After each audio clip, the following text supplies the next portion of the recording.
Bonjour à toutes et à tous, et bienvenue dans le podcast de la Wine Tech, là où la passion pour le vin rencontre la tech et l'innovation. Aujourd'hui, on est là pour vous apporter des solutions très concrètes pour la filière, pour les professionnels principalement. Et moi, je suis Célia Rica, donc consultante en marketing digital, membre enthousiaste de la Wine Tech, et je suis ravie de vous retrouver pour un nouvel épisode qui est enregistré en plein cœur de la Wine Tech Perspective à Wine Paris. Aujourd'hui, on reçoit Hervé Lemaire, fondateur de Cellartag, une solution qui révolutionne la gestion de caves. Bienvenue à toi Hervé. Bonjour Célia. Alors enchantée. Le podcast de la Wine Tech, c'est avant tout apporter des éclairages aux professionnels de la filière sur les solutions concrètes que l'innovation et la tech peut leur apporter. Alors Hervé, est-ce que tu peux nous en dire un peu plus sur toi et surtout pourquoi avoir créé Cellartag ? Eh bien, moi je m'appelle Hervé Lemaire, je suis un ancien cadre dirigeant d'un grand groupe industriel qui m'a conduit au cours de ma carrière à m'intéresser à la transformation digitale, l'industrie 4.0. La data est au cœur de cette transformation et bien sûr en regardant les solutions de traçabilité, en concevant certaines avec des produits qui circulent dans le monde entier par millions, je me suis dit que c'était quelque chose que je pouvais appliquer à ma passion, celle du vin.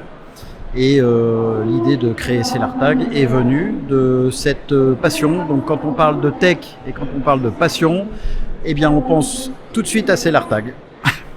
Tout de suite. Et donc, comment c'est arrivé justement cette création ? Alors en fait, elle est arrivée avec deux amis très proches qui sont des sommeliers de renom. David Biro, Xavier Tuisa, et au cours d'échanges, on s'est dit que finalement apporter des outils digitaux à ce monde vitivini pouvait apporter de la valeur.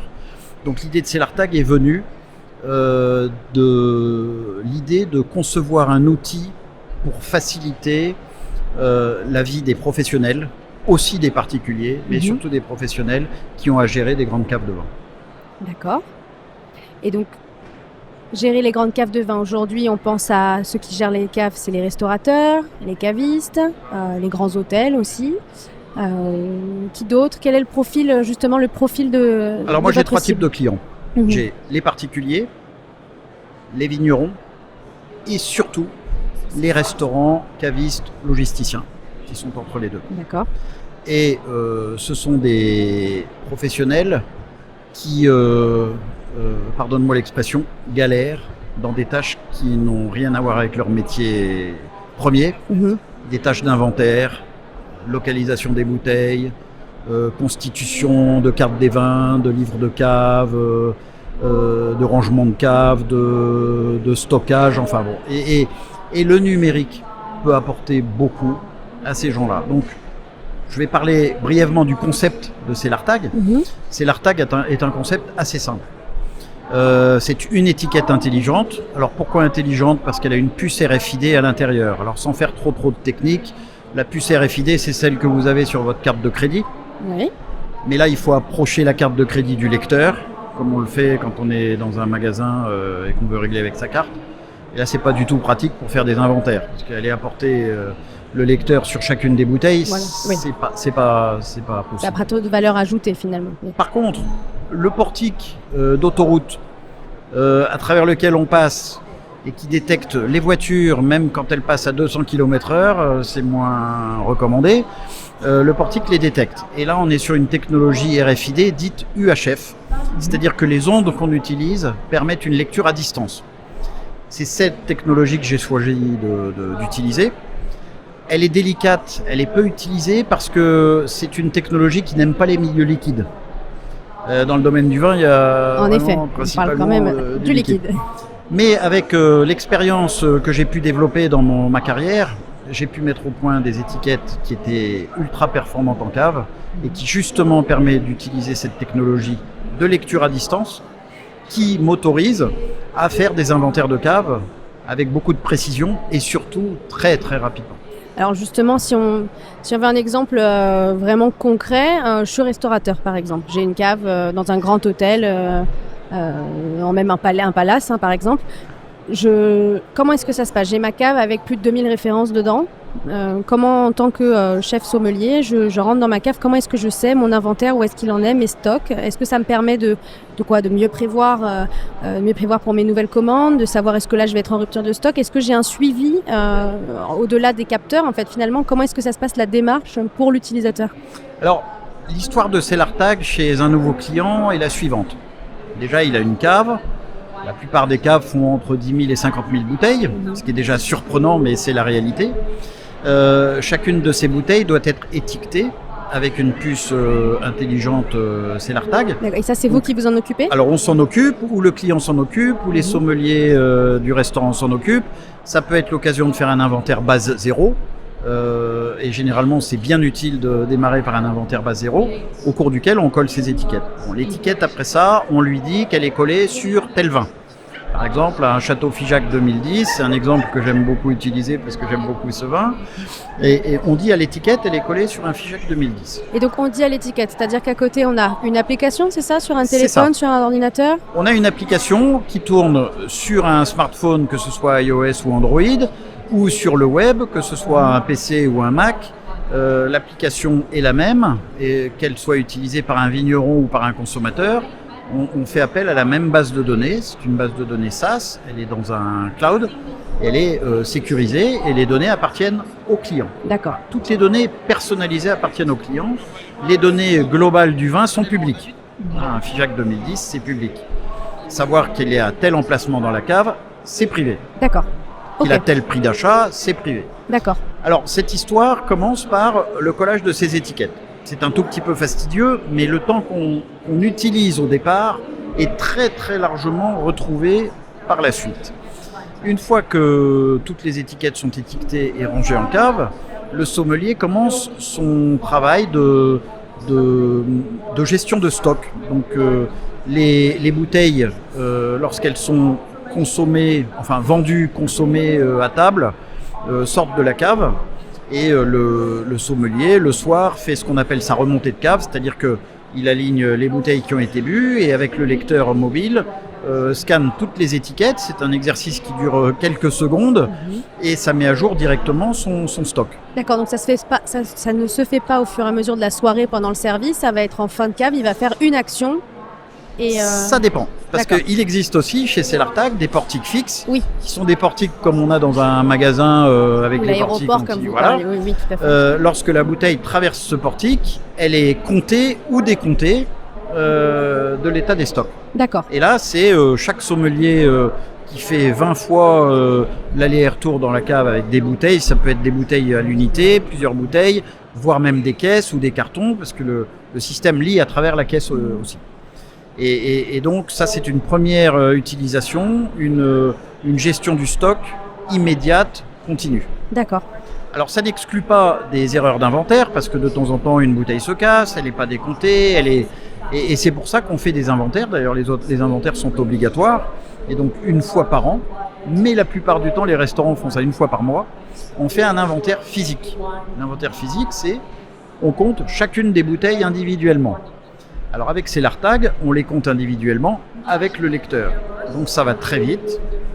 Je compte sur le spectre de mes clients un temps d'inventaire divisé par 10, voire par 20, par rapport aux inventaires traditionnels.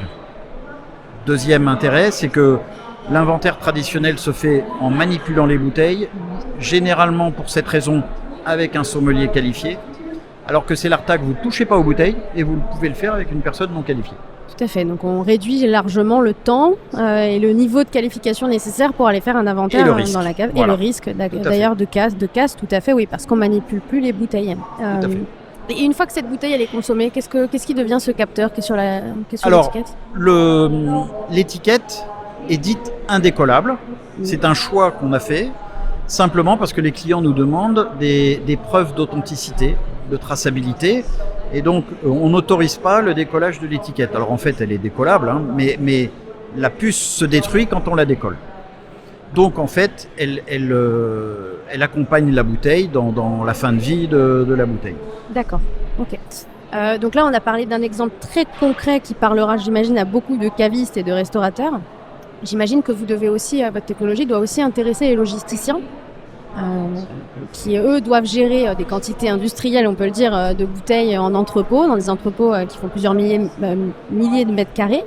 Est-ce que vous avez des exemples à nous donner, des cas d'usage réussis, j'imagine, avec la technologie de Celertag pour les logisticiens? Alors, c'est les bienfaits de la WineTech. La WineTech compte plusieurs membres. Parmi ces membres, on a des logisticiens avec qui j'ai fait connaissance, dont un, Gamba et Rota, que j'ai rencontré sur un Wine Paris dans les années précédentes. Gamba et Rota a plusieurs énormes entrepôts dans lesquels ils ont des caves de garde pour certains... ça peut même être des palaces parisiens ou des personnes qui ont énormément de bouteilles. Donc il nous est venu l'idée de faire des pilotes pour remplacer les inventaires physiques de ces gens-là chez Gamba et Rota, dont je vais citer l'exemple d'un palace, je ne peux pas dire le nom, mais qui fait un inventaire tous les ans à 7 personnes de chez le client, 7 personnes de chez Gamba et Rota, d'un inventaire qui dure plusieurs jours. 14 personnes en tout, voilà, c'est ça? Plusieurs jours. Donc vous pensez, c'est des centaines de milliers de bouteilles. Et ce, tous les ans. Avec beaucoup d'erreurs d'inventaire, évidemment aussi. Celertag, les essais qu'on a fait avec Lucien Pitiot de Gamba et Rota, nous conduisent à une estimation d'une demi-journée à une personne pour faire ce même inventaire sans erreur. Et qu'on passe de combien de jours à une demi-journée finalement? Eh ben, on passe de 14 équivalents jours, mais je dirais même multiplié par 2 ou 3 parce qu'il y a les temps de contrôle, de vérification, oui, à finalement une demi-personne jour.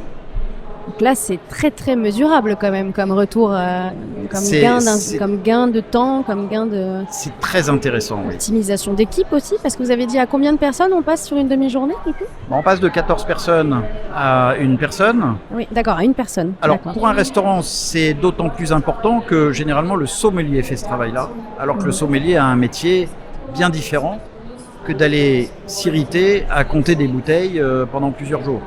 Il est bien meilleur dans sa cave à faire des réassorts, des tests de nouvelles bouteilles, discuter avec ses clients et puis surtout vendre ses vins. Donc c'est un gain de temps qui est directement intéressant pour le professionnel. Et vous avez d'autres on va dire, success stories à nous raconter justement sur des cas d'usage concrets que les professionnels peuvent sortir de votre Oui, tout à fait. Solution. Alors, professionnel ou particulier d'ailleurs. Hein. Alors nous sommes une jeune société et nous développons au gré des besoins de nos clients. Et donc c'est très intéressant. Moi je m'encourage à mettre sur le marché une nouvelle fonctionnalité tous les mois. Alors plus ou moins importante, mais je suis avec un développeur magnifique, une équipe de projet qui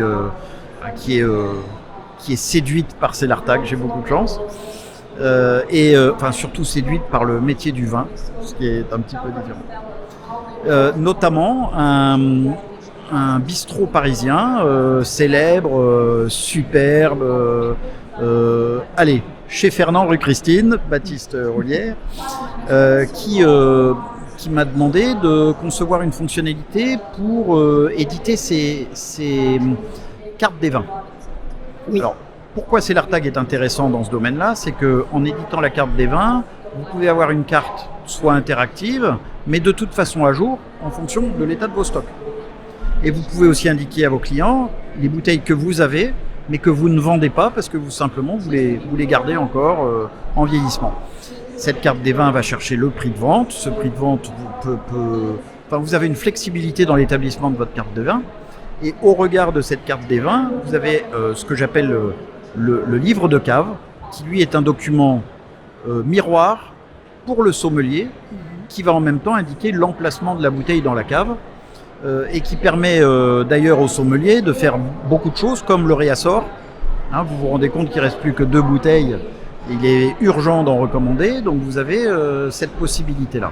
Et cette carte des vins qui est du coup à jour en temps réel, on peut dire, elle se présente sous quel format du coup pour le restaurateur? Alors j'avais 2 options. Faire une option où la fonctionnalité permet de faire un format design. Et finalement, je me rends compte que je m'éloigne un petit peu de mon métier où je veux vraiment une fonctionnalité épurée. Donc moi, je propose au restaurant une édition Excel, CSV, PDF, et après ça, le restaurant peut la mettre comme il peut l'imprimer, le sortir. Au format Voilà, ok, souhaité. d'accord. Moi, je reste fonctionnel avec une application qui est pour les professionnels, aussi pour les particuliers. Mais je ne suis pas dans la fioriture ou dans le design. Et donc, c'est-à-dire qu'avant le service, par exemple, le sommelier, il a juste à regarder l'état des stocks sur cette application. C'est ça, on peut appeler ça comme une application. Et après, à partir de là, lui, il imprime, il le sort en PDF pour son service. Par exemple. Par exemple, ok. Et il a en permanence l'état de sa cave dans sa poche avec son smartphone. Même s'il se trouve en vacances en Australie, il continue à voir les mouvements dans sa cave. Plutôt pratique. Et justement, vous évoquiez tout à l'heure, donc vous avez parlé donc des restaurateurs, des logisticiens, des cavistes, des grands hôtels. Vous avez aussi une fonctionnalité qui pourrait intéresser les particuliers. Dans quel sens est-ce que Celartag les accompagne? Alors, j'ai des clients particuliers qui s'adressent à Celartag. Alors, pour des caves qui sont au-delà de 300 bouteilles, c'est un petit peu ce que j'ai pu voir comme seuil. En dessous, je dirais que Celartag est un tout petit peu sophistiqué pour gérer une cave comme ça, mais au-delà de 300 bouteilles, c'est utile, premièrement parce que vous avez un livre de cave numérique. Et combien de particuliers ont ouvert des livres de cave traditionnellement sur un cahier et ont laissé tomber au bout d'un moment? Moi, j'en fais partie, toi aussi. Voilà. Donc, le livre de cave numérique permet d'avoir quelque chose en permanence dans sa poche à jour.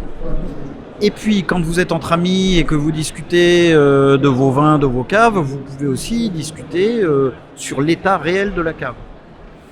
Lorsque j'ai parcouru le salon dans mes petits moments de libre, en permanence, je vérifie dans ma cave si j'ai tel vin, dans telle quantité, les bons cépages, la bonne appellation, l'équilibre entre les régions.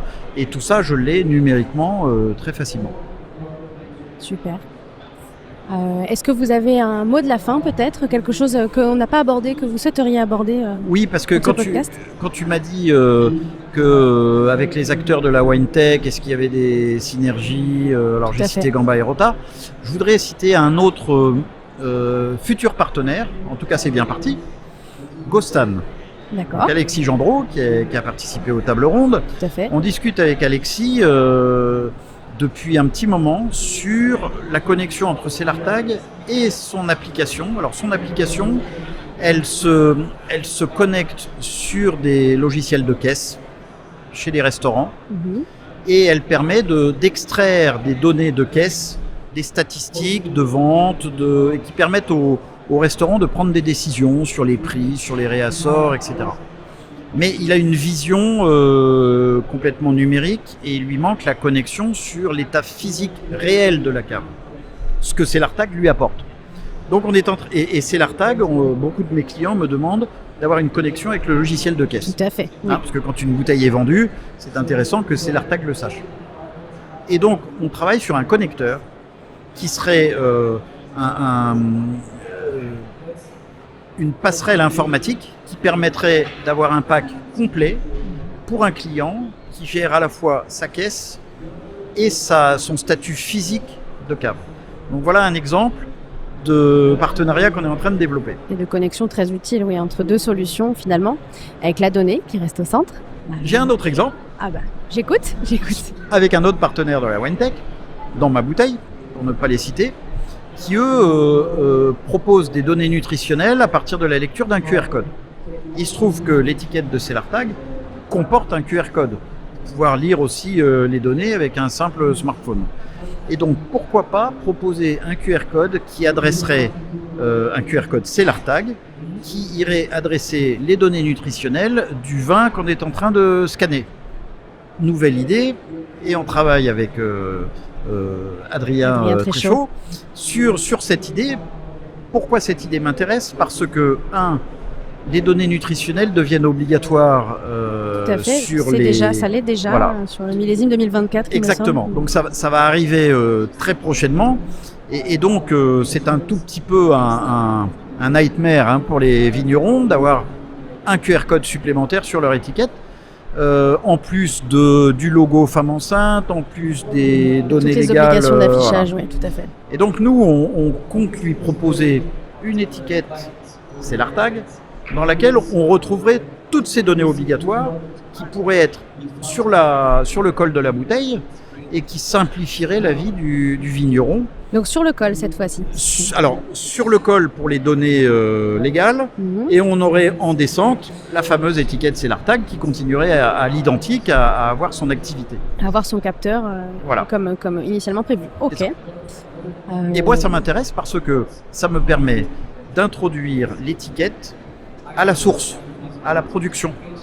Parce que lorsque vous produisez 100 000, 200 000, 300 000 bouteilles et que vous les étiquetez avec des emballeuses qui sont faites pour emballer des grandes quantités, et qu'après ça, la bouteille circule sur toute la chaîne de valeur, elle est déjà étiquetée pour tout le monde. Donc on se retrouve avec une traçabilité presque transparente, quoi. Notamment, et on se retrouve avec une saisie qui n'est plus à faire sur chacun des éléments de la chaîne, avec des données qui sont standardisées. Ça veut dire que le vin va avoir son appellation désignée par le producteur jusque chez le consommateur. Donc c'est le monde magique et l'écosystème que la WineTech est en train de nous proposer. Bien, je vous souhaite plein de réussite dans tous ces beaux projets. J'espère qu'ils verront tous le jour parce que je suis persuadée que c'est clairement bénéfique pour la filière d'avoir ce type de technologie. Merci beaucoup Hervé. Merci Célia, merci la WineTech. Avec plaisir et surtout vous retrouverez en descriptif de cet épisode toutes les informations pour contacter Hervé en direct et contacter l'ARTAG pour en savoir un peu plus. Je vous souhaite une belle continuation Hervé. Au revoir. Merci Célia.